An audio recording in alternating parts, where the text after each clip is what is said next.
నువ్వు నా లైఫ్ ని డిస్టర్బ్ చేయకు అని నా కాళ్ళు పట్టుకుంది మేడం. కానీ నేను అలా ఈగోతో ఏం చేయలేదు సార్. నాకు మా అత్తంటే ఇష్టమే, కానీ నా మైండ్ అలా మార్చింది అదే. నేనేం చేస్తున్నానో ఎలా ఉంటున్నానో నాకేం అర్థమయ్యేది. చెల్లి అన్నప్పుడు అక్క వాడినవే వాడడము, అక్క వాడిన డ్రెస్సెస్ అక్క వాడిన బుక్స్ వాడాలని లేదు కదా సార్. కేవలం అక్క చిన్నప్పటి నుంచి నన్ను ఇలా పెట్టింది ఎలా పెట్టింది అనేటటువంటిది బయటకు నువ్వు పగ ప్రతీకారం అనే మాటలు వాడకపోయినా కూడా ఇంటర్నల్గా నువ్వు రగిలిపోతున్నావు. అక్క వాడిన పుస్తకాలే వాడాలా, అక్క వాడిన డ్రెస్లే వాడాలని మరి సిగ్గనిపించలేదండి అక్క భర్తని వాడుకోవటానికి? ఇది ఒక తప్పుడు ప్రేమ వల్ల ముందుకెళ్ళినటువంటిదా, లేదా అక్క మీద తీర్చుకునేటటువంటి ఒక పగ? అందమైన జీవితం సమర్పిస్తున్న వారు మాస్టర్ మైండ్స్. వెల్కమ్ టు అందమైన జీవితం.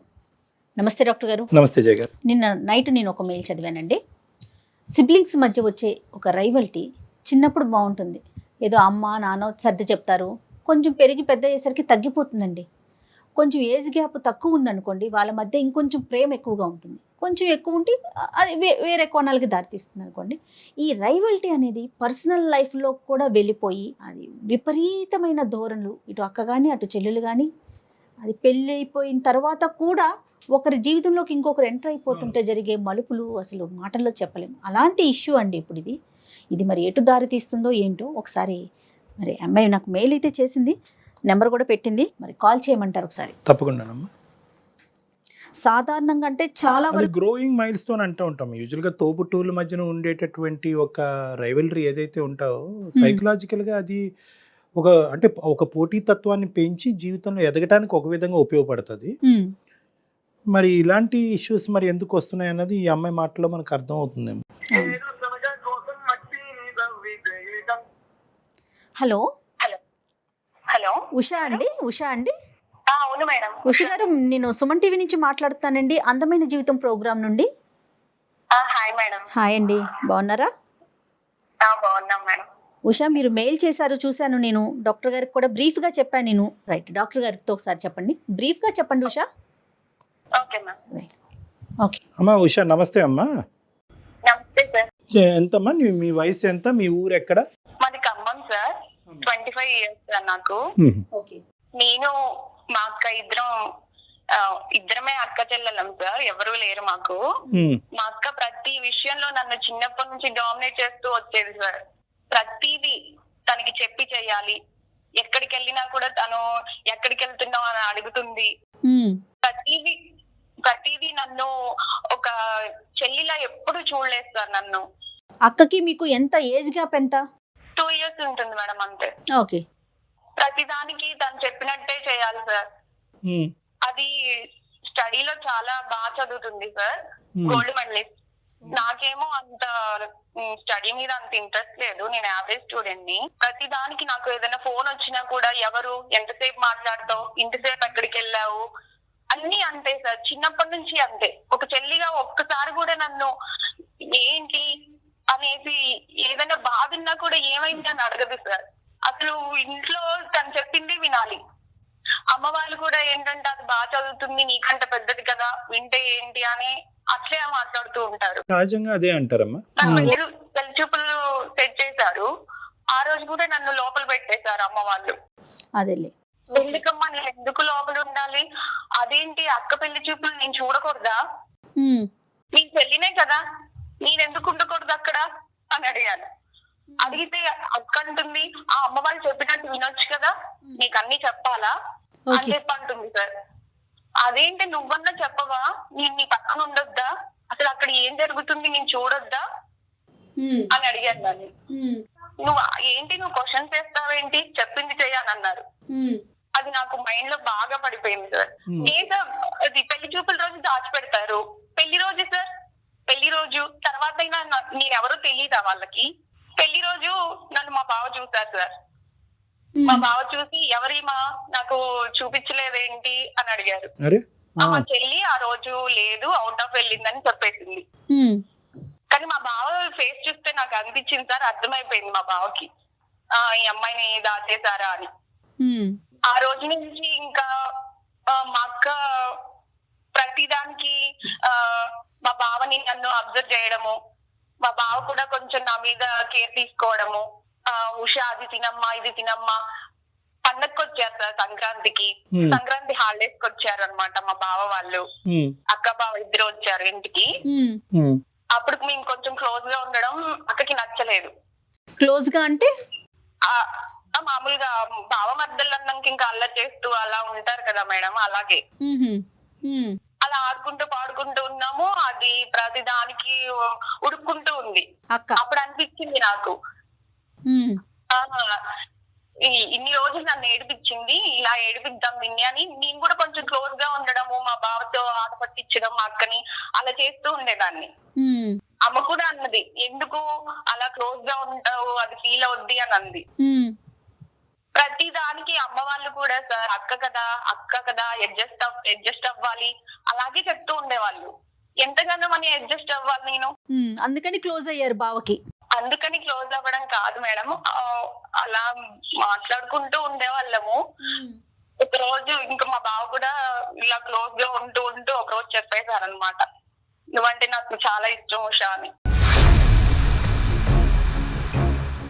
నాకు కూడా నేను అలా ఉంటూ మా బావ అంటే ఇష్టం పెరిగిపోయింది మేడం. మా అక్క ఒకసారి మేమిద్దరం క్లోజ్ గా డీప్ గా ఉండడం చూసేసింది.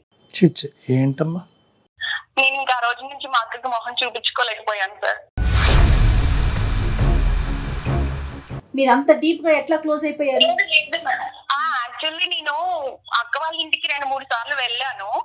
మేమిద్దరం అలా ఉండడం చూసి అది బాగా ఉడుక్కునేది మ్యామ్. నేను కూడా అలాగే ఉండాలి, ఇది నన్ను చిన్నప్పటి నుంచి ఎంత టార్చర్ పెట్టింది, నేను ఉండాలి అని అలాగే మామూలుగానే ఉన్నాను నేను. కానీ ఇట్లా నాకు తెలియకుండానే మేమిద్దరం క్లోజ్ అయిపోయాం మ్యామ్.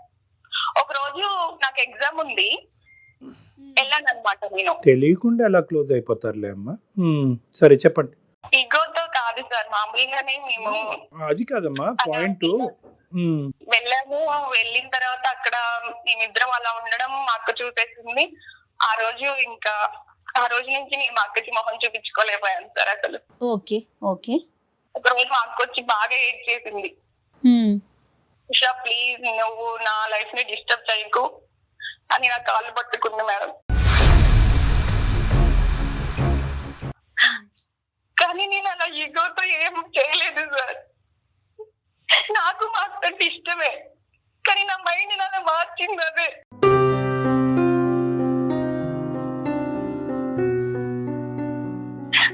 నేనేం చేస్తున్నానో ఎలా ఉంటున్నానో నాకేం అర్థమైంది.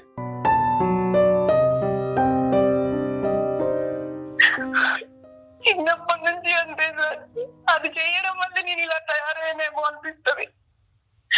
కానీ ప్రతి దానికి మా అక్క నన్ను టార్చర్ చేసింది. సరే కానీ నేను మొన్న మా అక్క అలా వచ్చి అడిగేసరికి నేనేంటి ఇలా చేశాను, నేను ఇలా చేయకుండా ఉండాల్సింది అని అనిపించింది. ఇప్పుడేమో మా బాబాయ్ బాగా అడిక్ట్ అయిపోయాడు. నేను వద్దు అని చెప్పిన ఆయన వినరు. నాకేం చేయాలో అర్థం కావట్లేదు. నేను సారీ చెప్పాల్సి వస్తే చెప్తాను.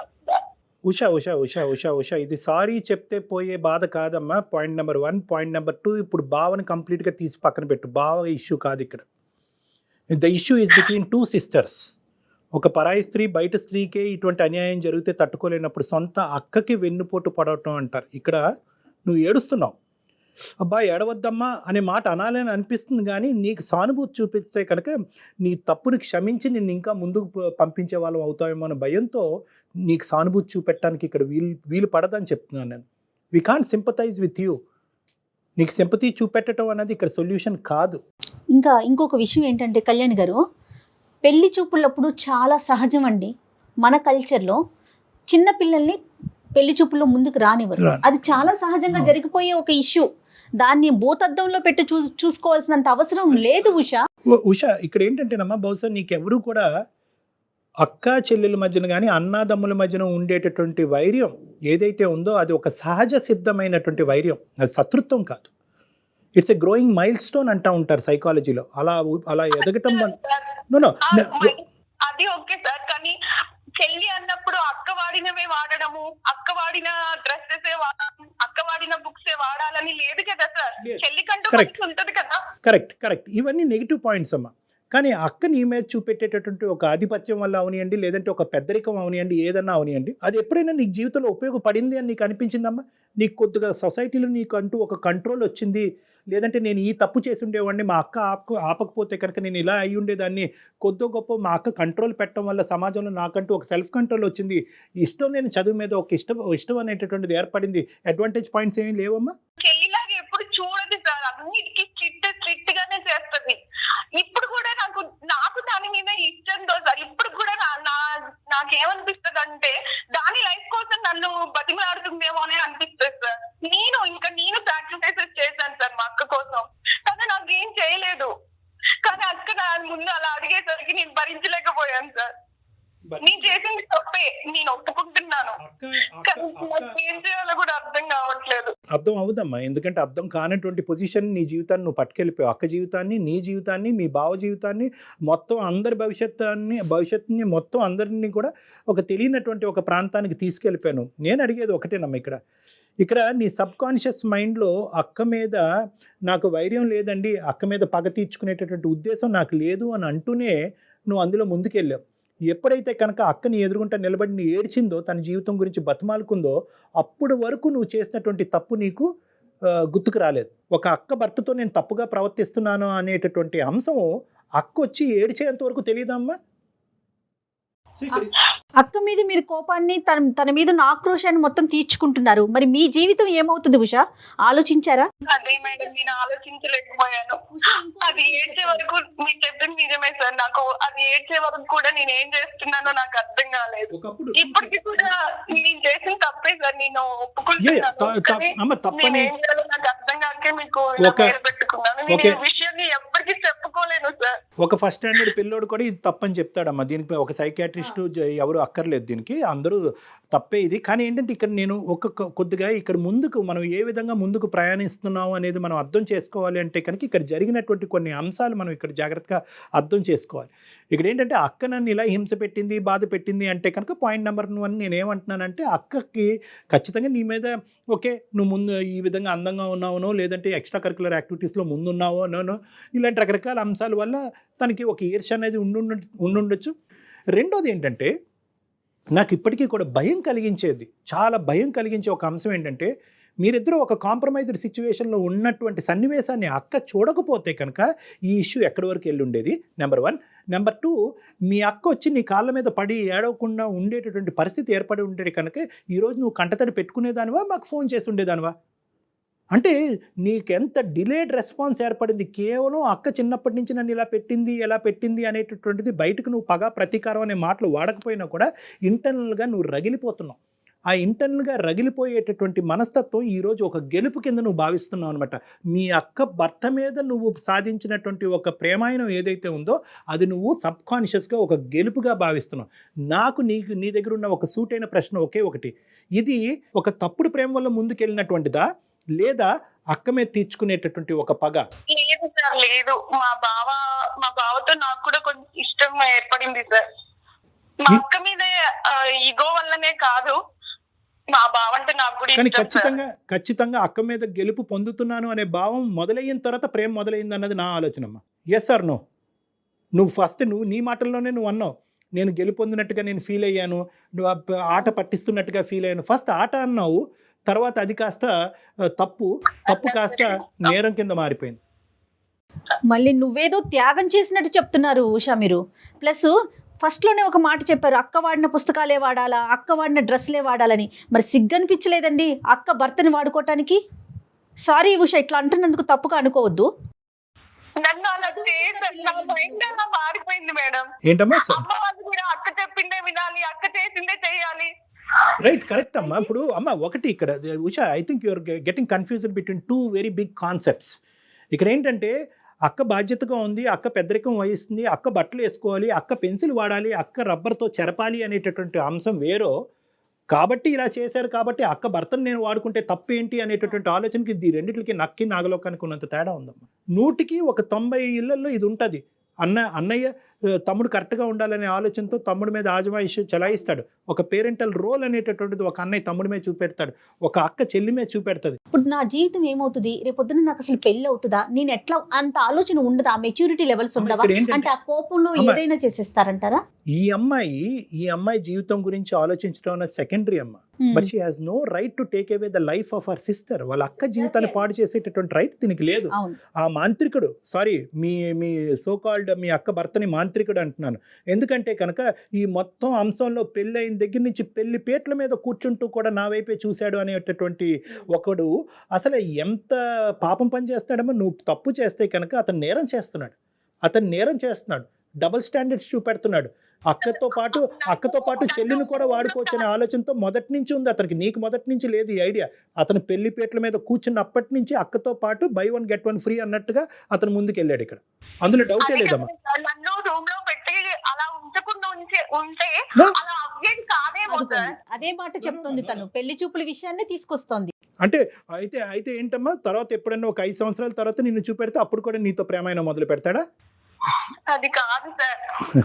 లేదమ్మా, లేదు. నువ్వు Sorry చేసిన తప్పుని సమర్థించుకుంటున్నావు ఉషా. లేదు మేడం, నేను తప్పని ఒప్పుకుంటున్నాను, కానీ నేను అలా చేయడానికి కారణం అయితే నా మైండ్ సెట్ మేడం. నన్ను Yeah. నా మైండ్ అలా మారిపోయింది మాత్రం అక్క వల్లే. రైట్. ఇప్పుడు యూ టర్న్ తీసుకుంటావా?